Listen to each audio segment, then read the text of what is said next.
Hello, Tanvi, can you listen me?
बाद में cycle चलाना।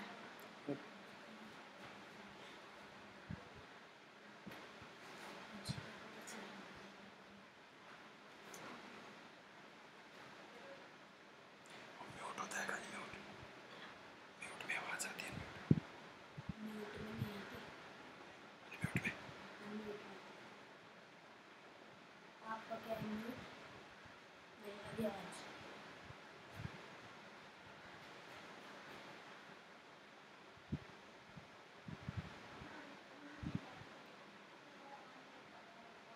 Hello, Tanvi, can you listen me? Yes, sir. आवाज़ आ रही है मेरी? Yes, sir.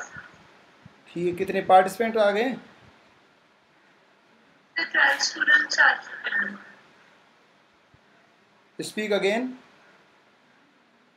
12 students are there. Okay,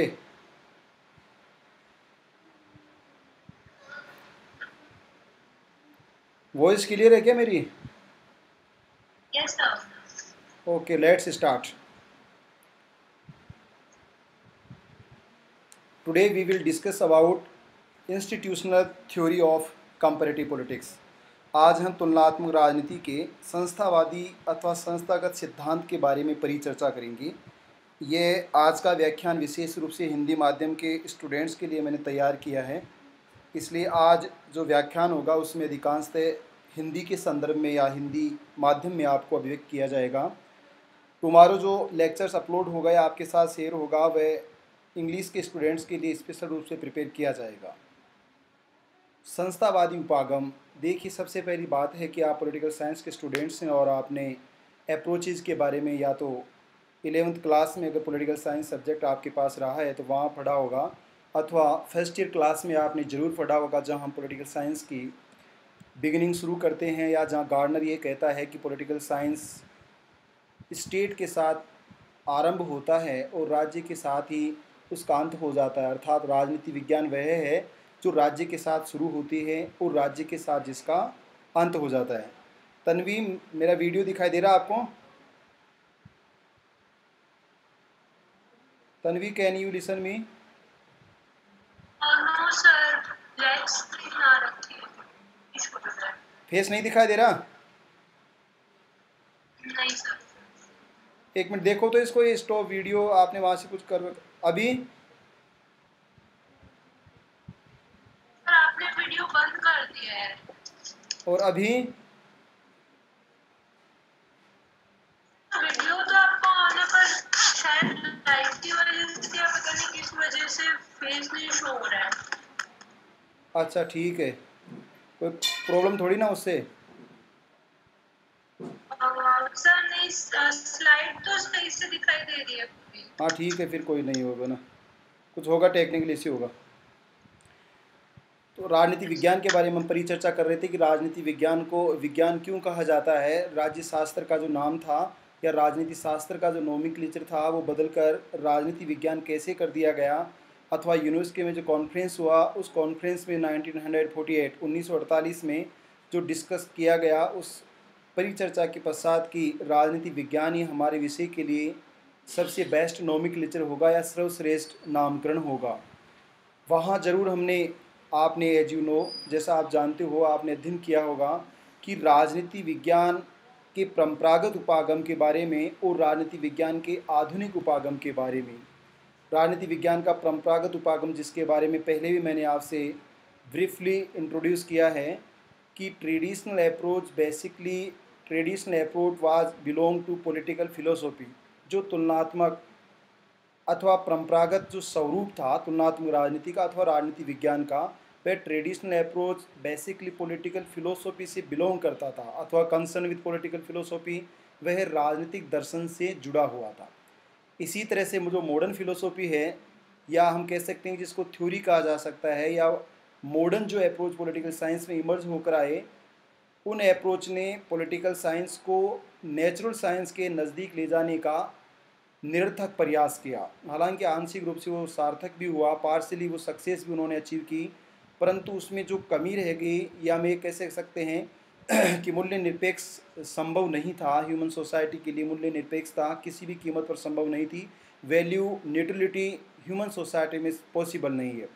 इसलिए डेविड ईस्टन का यह कहना कि हम अपने अध्ययन से, अपने स्टडी से अथवा बिहेवियर रेवल्यूशन से हम अपने स्टडी को रेलेवेंस नहीं दे पाए, अपने रिसर्च को सार्थक नहीं बना पाए, या समाज के लिए यूजफुल या उपयोगी नहीं बना पाए, इसलिए हमें पोस्ट बिहेवियरिस्ट बनना होगा, हमें उत्तर व्यवहारवादी बनना होगा। अब यहाँ सबसे बड़ी जो बात आपको बताने जा रहा हूँ ये है, छोटी है परंतु बड़ा महत्व रखती है, कि अप्रोच के बारे में अथवा व्यूज के बारे में अथवा मॉडल के बारे में अथवा थ्योरी के बारे में ये जो टर्म यूज किए जाते हैं, बेसिकली इन टर्म में as a terminology partial differences होता है, आंशिक विभेदीकरण होता है, परंतु सोशल साइंसेज में इन टर्म्स का यूज एक दूसरे के सिनोनिम्स के रूप में या पर्यायवाची के रूप में किया जाएगा, ये आप ध्यान रखोगे। इसलिए यहाँ जो शब्द लिखा है संस्थावादी उपागम या इंस्टीट्यूशनल अप्रोच जिसको यूज किया गया है, बेसिकली एक ट्रेडिशनल अप्रोच है।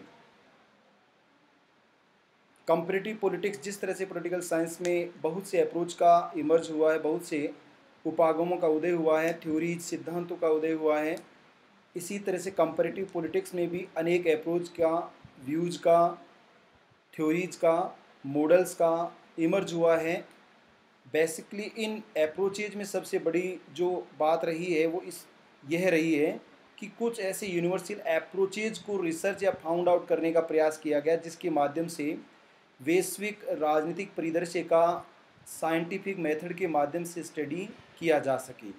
इसलिए यहाँ हम कंपैरेटिव पॉलिटिक्स के अंतर्गत भी इन अप्रोचेज को 3 टाइप से डिवाइड कर सकते हैं। इट मीन्स बेसिकली जो कंपैरेटिव पॉलिटिक्स के स्टडी अप्रोचेज हैं, उन अध्ययन उपागमों को we can divide in 3 parts. Number 1 is traditional approach, second is modern approach and third is contemporary approach of comparative politics.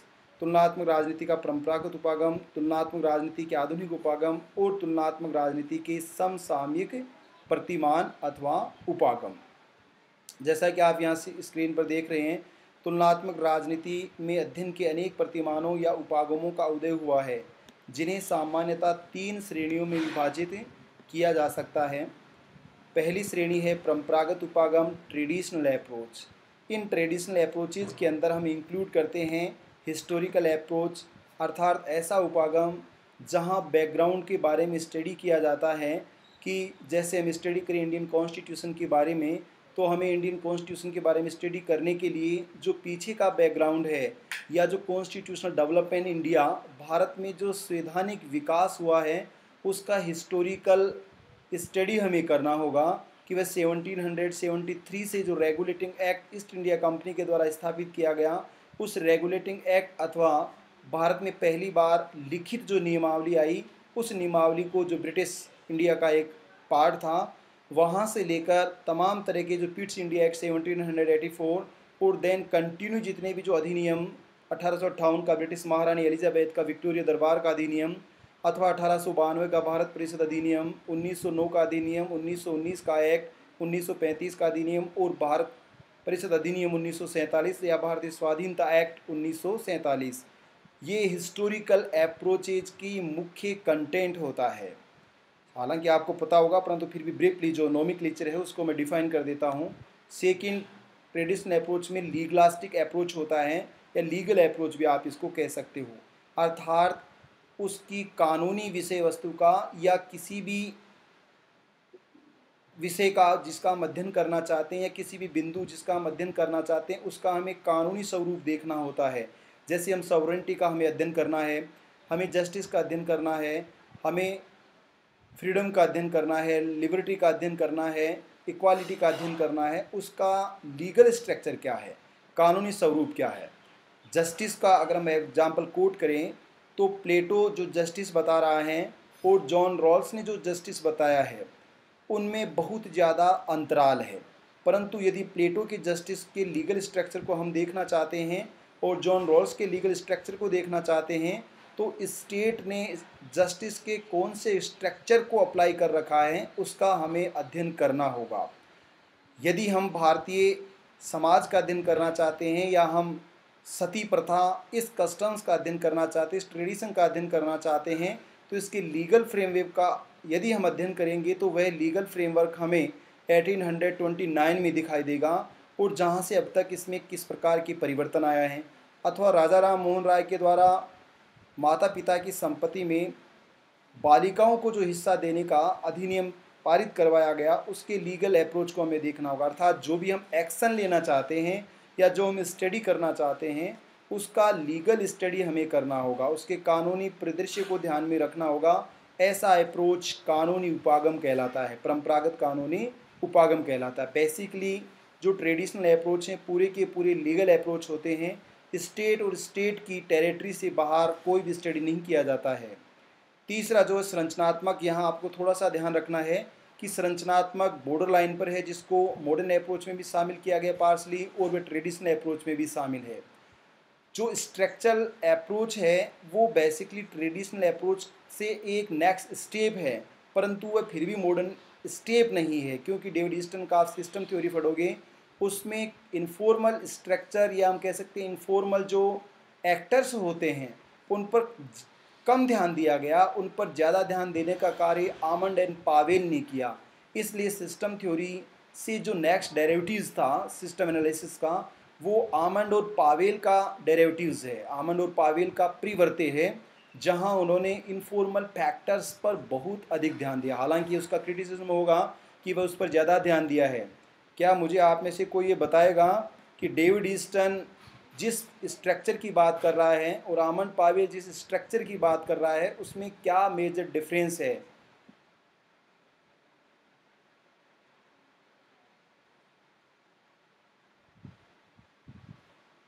आवाज़ आ रही है मेरी पास सबके पास? क्या मुझे सुन पा रहे हैं सभी?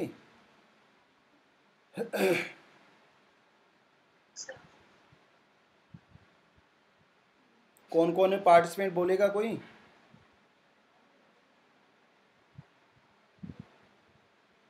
कविता Kumari Khinchi, can you listen me? Please speak.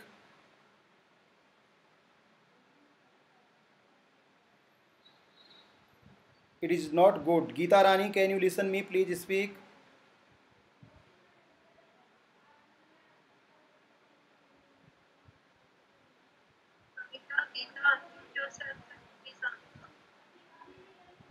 Geeta Rani, क्या आप मुझे सुन पा रही हो? कविता कुमारी खींची, थोड़ा जोर से बोलो। जो डेविड ईस्टन का व्यवस्था यस सर, आवाज आ रही है? बोलो बोलो कविता जी बोलिए। यस सर, आ रही है आवाज, समझ में आ रहा है? समझ में आ रहा है। मैं आपसे जो पूछ रहा हूँ उसका जवाब दोगे आप? सर क्वेश्चन तो बताओ आप। क्वेश्चन ये है कि डेविड ईस्टन का जो व्यवस्था सिद्धांत था और आमंड पावेल का संरचनात्मक उपागम सिद्धांत था, उन दोनों के बीच संरचना का वर्ड यूज किया गया है। पॉलिटिकल जो सिस्टम वर्ड का यूज किया गया वो स्ट्रक्चर है। उसने स्ट्रक्चर के साथ साथ फंक्शन भी बताए हैं, परंतु आमंड और पावेल और डेविड ईस्टन में जो मेजर डिफरेंस है वो क्या है? व्यवस्था सिद्धांत और संरचनात्मक प्रक्रियात्मक सिद्धांत में मुख्य अंतर क्या है?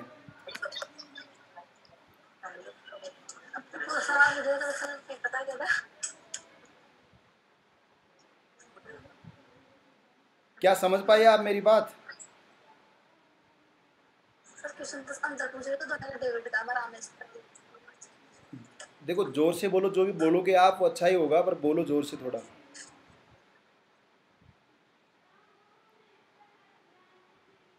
कविता कुमारी खींची खुद को म्यूट कर दिया है, कोई नहीं। रीना सिंसिनवार, रीना सिंसिनवार के पास मेरी आवाज़ पहुंच रही है? Kavita please unmute self, Kavita please mute. Reena सिंसिनवार,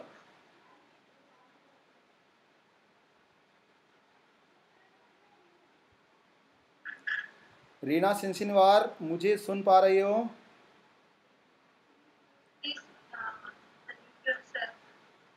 Tanvi unmute करो उसको, रीना को। मैंने कर दिया है, उसे खुद को करना है।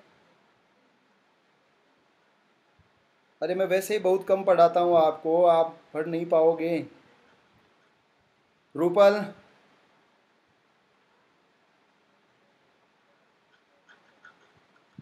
सविता,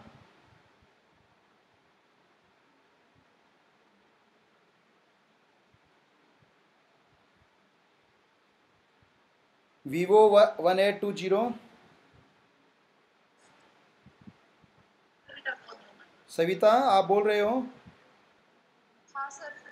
बताओ बेटा। सर डेविड ईस्टन जी पश्चिमी देशों का के बारे में बताया है, मतलब, और जो आमिंड पॉवेल है उन्होंने तीसरी दुनिया के देशों के बारे में अध्ययन किया है। हाँ ठीक है, आपने जैसा बताया कोई ख़ास बात नहीं है, थैंक यू आपको। देखिए जनरली मैं ये पूछना चाह रहा हूँ आपसे कि डेविड ईस्टन ने जिस अप्रोच को प्रतिपादित किया है वो भी मॉडर्न अप्रोच है, परंतु डेविड ईस्टन के मॉडर्न अप्रोच में जो संरचनात्मक है वो है, डेविड ईस्टन जिस फंक्शन की बात कर रहा है, जो वो कह रहा है कि डिमांड्स होती हैं, सपोर्ट्स होते हैं, पॉलिसीज़ बनती हैं, इस माध्यम से इनपुट और आउटपुट होते हैं। इसके अलावा डेविड ईस्टन का जो आपको विस्तार से पढ़ाऊंगा, एक रेगुलेटरी मैकेनिज्म की बात भी डेविड ईस्टन ने कही है, परंतु वो नियामकीय संरचना तंत्र जो होता है या नियामकारी तंत्र होता है उसको डेविड ईस्टन ने इनडायरेक्टिव रखा है। दूसरा जो मेजर डिफरेंस है जो वो ये है कि डेविड ईस्टन ने फॉर्मल स्ट्रक्चर की ज़्यादा बात की है। उसने ये तो बताया है कि फॉर्मल स्ट्रक्चर के साथ साथ जो पॉलिटिकल पार्टीज़ होते हैं, प्रेशर ग्रुप्स होते हैं, इनफॉर्मल फैक्टर्स होते हैं, उनका इन्फ्लुएंस होता है, परंतु कौन से ऐसे फैक्टर्स हैं उनके बारे में उसने विस्तार से नहीं बताया।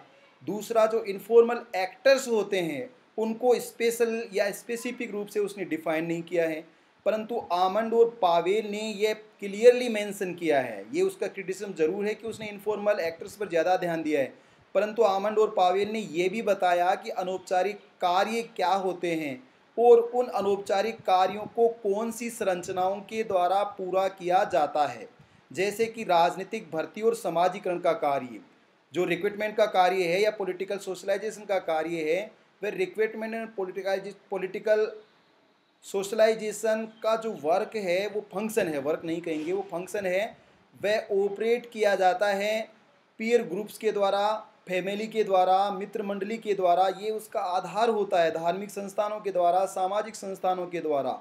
इसका मतलब है कि यहाँ आमंड और पावेल ने न केवल स्ट्रक्चर को डिफाइन किया है अपितु स्ट्रक्चर के साथ साथ उस स्ट्रक्चर को निष्पादित करने वाले उन प्रकारों की भी बात कही है, और अनौपचारिक जो फैक्टर्स हैं, अनौपचारिक कार्य हैं, उन पर ज़्यादा ध्यान दिया है। 4 तरह के प्रकार्य और 4 तरह की संरचनाओं का जिक्र किया है एज ए इनपुट, और 3 तरह के जो फॉर्मल स्ट्रक्चर हैं, और इन फॉर्मल स्ट्रक्चर के द्वारा 3 टाइप्स या 3 काइंड्स जो फंक्शन हैं उनको ऑपरेट किया जाता है। ये इसमें मेजर डिफरेंस है। इसलिए आमंड और पावेल पूर्णतः उनका उपागम मॉडर्न अप्रोच में है, परंतु David Easton partially traditional approach and then partially include in the modern approach, वे दोनों में ही शामिल है। इसलिए आपको ये ध्यान रखना चाहिए कि संस्था से ज़्यादा व्यापक स्वरूप होता है संरचना का, और संस्था तथा संरचना से ज़्यादा व्यापक स्वरूप होता है प्रकार्य का। ये आपको ध्यान रखना। इसीलिए आमंड का जो नोमेनक्लेचर है वह संरचनात्मक डैश प्रकार्यात्मक है, structural dash functional approach by the Almond and Powell. शायद आप समझ समझ गए होंगे।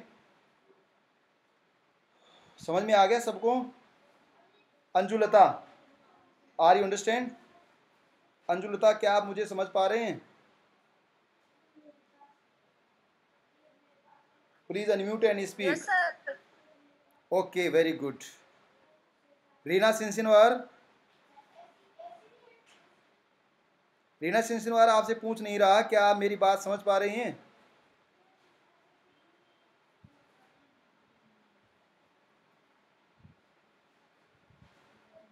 रूपल, समझ में आ रहा है?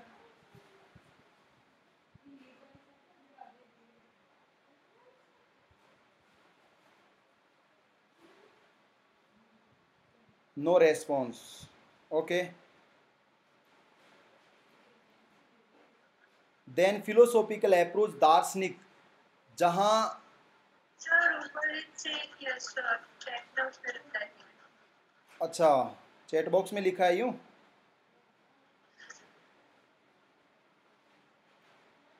ठीक है, कोई नहीं।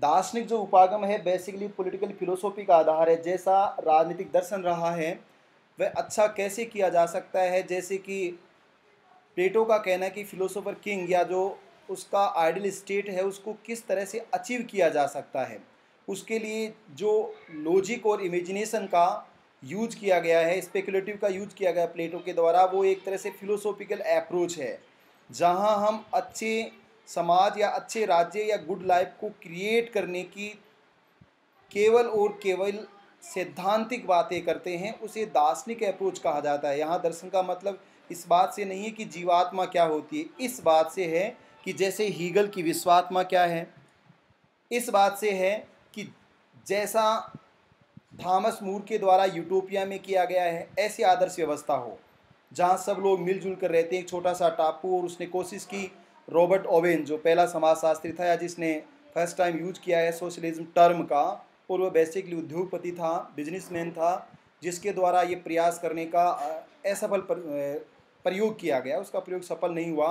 उसने एक ऐसी टॉमस मूर की जो यूटोपिया कल्पना लोक का जो साम्राज्य है उसको स्थापित किया, परंतु जब लोगों को बिना काम किए हुए प्रतिफल मिलने लगा तो लोगों ने कार्य करना बंद कर दिया। जैसा कि आप सोच सकते हो कि इस क्लास में जितने स्टूडेंट अटेंड कर पा रहे हैं, हो सकता है वो तकनीकी अथवा अन्य कोई कारण रहा हो, परंतु यदि किसी का यथोचित कारण नहीं है और वह इसको एक व्यर्थ का कार्य समझ रहा है, तो ये ठीक वैसे ही है जैसे कि मैं सोचूं कि सभी विद्यार्थी और इंसान और बच्चे अच्छे होते हैं, परंतु होब्स ऐसा कदापि नहीं कहता, मैकियावेली ऐसा कदापि नहीं कहता, हालांकि उनके विचार भी पूर्णतः सत्य नहीं है, परंतु लोग ईर्ष्यालु, भय के दास और वो स्वार्थी होते हैं।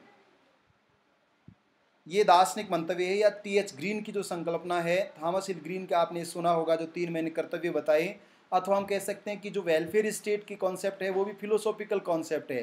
तो जो भी हमें स्टडी करना है, जिसके बारे में भी स्टडी करना है, वह कंपैरेटिव पॉलिटिक्स में यदि इस बात से संबंधित है कि व्हाट शुड बी डन, हमें क्या करना चाहिए, ऐसे स्वरूप से है कि कैसे स्वीडन या डेनमार्क या एक बहुत अच्छे हम ग्लोबल स्टेट को स्थापित कर सकते हैं, वह दार्शनिक मंतव्य है। तो किसी का भी केवल और केवल इस स्वरूप में अध्ययन करना कि वह बहुत ही अच्छा होगा, दार्शनिक उपागम होता है। देन इंस्टीट्यूशनल, जो आप ऑलरेडी आपको डिफाइन किया जाएगा, इत्यादि मानकात्मक नॉर्मेटिव होते हैं और वर्णनात्मक मान लिया जाता है, अच्छा माना जाता है, और उनमें डिस्क्रिप्शन बहुत ज़्यादा होता है बजाय analytical and analysis.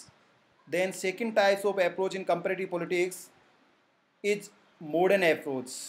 In modern approach we will include व्यवहारवादी उपागम, उत्तर व्यवहारवादी उपागम, व्यवस्थावादी उपागम, संरचना प्रक्रियात्मक उपागम और नव संस्थावादी उपागम। यहाँ आप देखोगे जैसा व्यवहारवाद बेसिकली किससे जुड़ा हुआ है, वह इंस्टीट्यूशन से या जो ट्रेडिशनल अप्रोच था उससे थोड़ा सा आगे का अप्रोच है।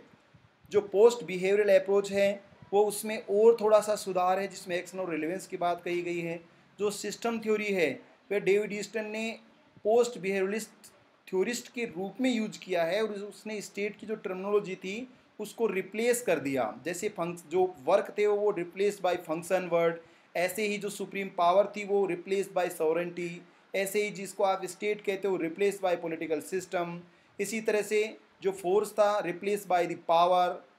इस तरह से जो सिस्टम थ्योरी था उसने एक नई सब सिस्टम की बात कही कि एनवायरनमेंट में मैनी टाइप सब systems instead in A environment, so political system is a सब सिस्टम ऑफ एनवायरनमेंट। वह भी पर्यावरणीय समूह का अथवा उप समूहों में से एक है जिसको पॉलिटिकल सिस्टम कहा जाता है।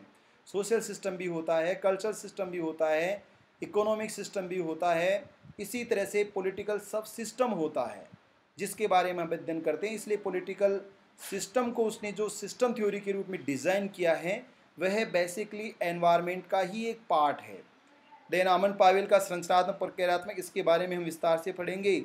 न्यू इंस्टीट्यूशनलिज्म, जिसने संस्थावादी दृष्टिकोण को एक नवीन मैनर दिया है। जैसे आपको बहुत अच्छी तरह से समझ में आया होगा जब आपने कभी मार्क्सिस्ट और न्यू मार्क्सिस्ट पढ़ा होगा कि जो मार्क्सवाद की अवधारणा थी उसमें जो अपने परिस्थितियों सिचुएशंस के अनुसार, टाइम के अनुसार और कंट्री का जो एनवायरनमेंट है उसके अनुसार उन्होंने जो भी चेंज किया है उसके बाद उसमें जो परिवर्तन आया है वो न्यू मार्क्सिस्ट थ्योरी है।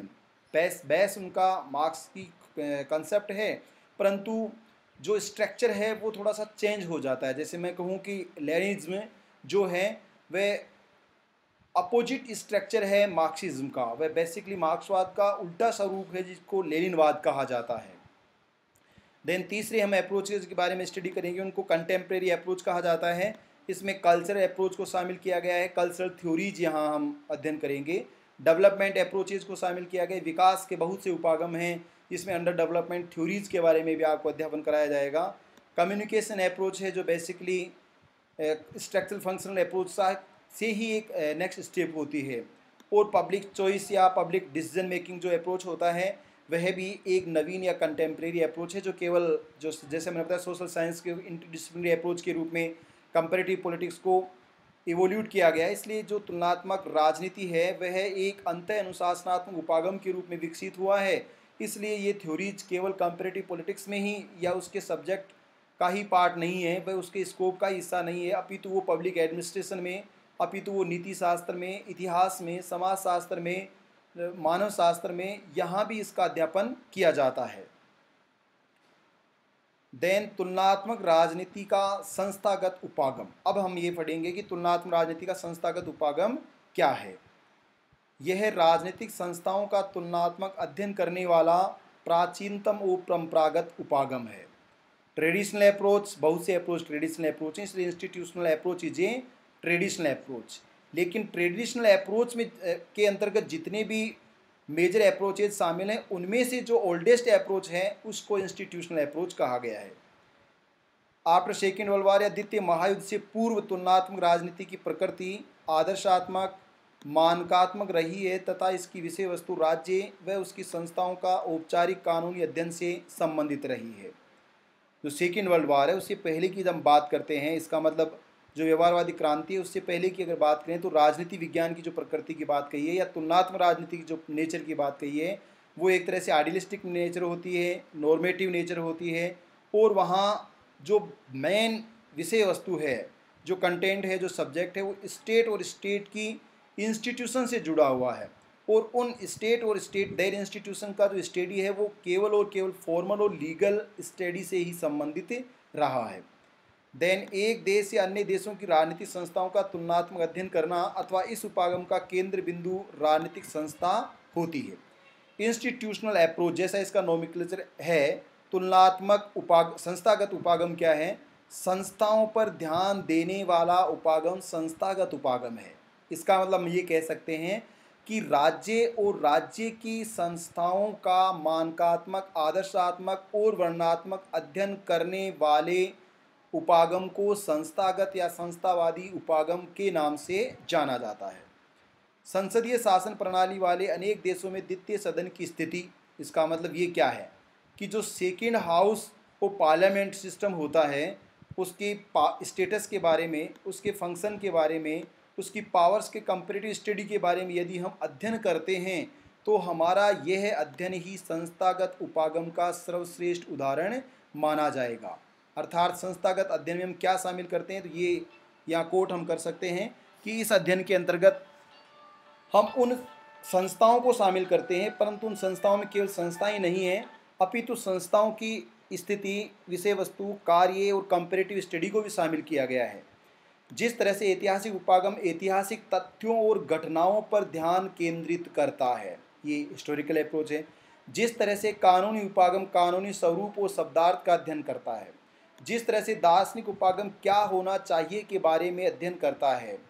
जिस तरह से संरचनात्मक उपागम किसी भी समाज के शक्ति समूह की पारस्परिक गतिविधियों पर ध्यान देता है, ठीक उसी तरह से संस्थागत उपागम भी सरकार के विभिन्न अंगों का अध्ययन करता है जो संविधान के द्वारा निर्मित होते हैं। अंतिम निष्कर्ष की लाइन में हम कहें मीनिंग के रूप में, औपचारिक राजनीतिक संस्थान इसकी मुख्य विषय वस्तु होते हैं। इसका मतलब है कि state craft institution, the study of state craft institution known as institutional approach in comparative politics, राज्य या राज्य रूपी जहाज और उसकी संस्थाओं का अध्ययन करना ही तुलनात्मक राजनीति का संस्थावादी उपागम है या संस्थागत उपागम है। आज मैं इतना ही पढ़ाऊँगा आपको, क्योंकि रेस्पॉन्स आपका बहुत कम है। मुझे लगता है शायद मुझे दूसरा तरीका अपनाना होगा समझाने के लिए। अब एक से मैं पूछूंगा, मेरे को बताना, अमित सिंगल समझ में आया या नहीं? केवल यस और नो में जवाब देना है, वो भी सही जवाब देना है। Amit single,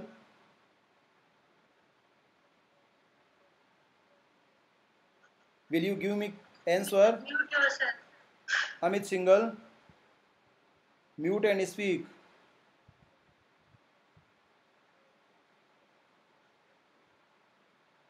Anjulata, mute and speak. Right and truth. Yes sir, समझ में आ रहा है। कविता कुमारी खींची, mute and speak. Yes sir, क्या यस सर क्या? समझ में आ रहा है। अच्छा ठीक है। नेक्स्ट ओजस्वा क्या है ये?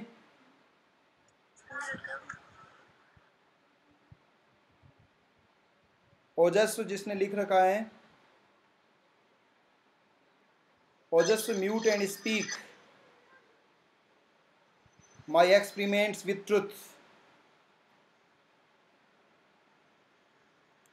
ट्रुथ बड़ा है, खतरनाक है।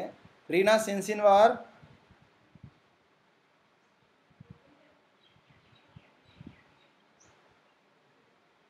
रीना सिंसिनवार। यस सर क्या? यस सर क्या? सर आ गया समझ में। अच्छा समझ में आ गया। मैंने कहा नमस्ते नमस्ते कैलाश सर। नमस्ते नमस्ते मैम। वेरी वेल एक्सप्लेन्ड, अच्छे से एक्सप्लेन किया आपने। Thank you ma'am, thank you. Savita, उसकी ओजस्व की क्लास होती है ना, इसलिए उसका नाम लिखा हुआ है। अच्छा थैंक यू सॉरी। अच्छा जब समझाया है, अब ये बच्चों का रिस्पांस कम आ रहा है वो अलग बात है, बाकी आपने अपनी तरफ से बिल्कुल 101% प्रयास किया। Thank you very much ma'am. बहुत बढ़िया। मैं भी कभी कभी अटेंड कर लेती हूँ आपकी क्लास सर। कोई नहीं मैम, हम तो है ना साथ ही हैं, उसमें कोई दिक्कत नहीं। क्या ठीक है, thank you. Okay sir, thank you. तो अमित ने चैट में रिप्लाई करा है यस।